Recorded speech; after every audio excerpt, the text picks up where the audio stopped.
Most cases, when we refer to energy balance, we're trying to figure out and virtually building a model of the building. In a lot of cases, it ends up being on a spreadsheet, but we know what the bills look like, right? I kind of consider that the top. Just got this is how much energy we've used. And then our job is to create, right? Here's all the equipment. And then you put in their load and hours, and we're hoping that those two really match up.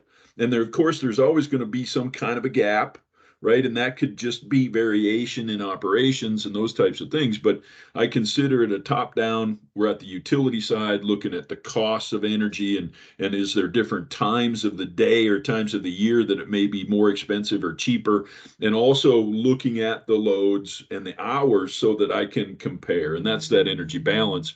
And of course, there are some, but in most cases, that's where benchmarking ends up being part of that process of looking at our energy and then comparing it to similar buildings. And I think everybody's somewhat familiar with Energy Star, and it's actually a CBEX study, Commercial Building Energy Consumption Survey. The cool kids say CBEX, CBECS is the study. And those folks have got all kinds of data on tens of thousands of buildings, and they slice and dice to tell you how long it takes them to do it. It takes 4 years to analyze the data.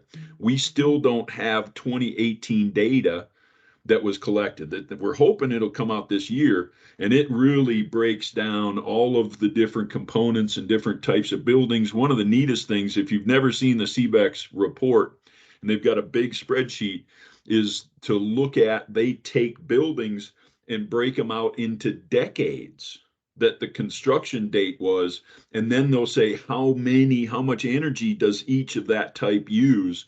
And so if you walk into a building that was built in the 70s, right, you would expect it to be right this amount of performance. And so that's really important. That Energy Star Portfolio Manager is where we get a lot of that.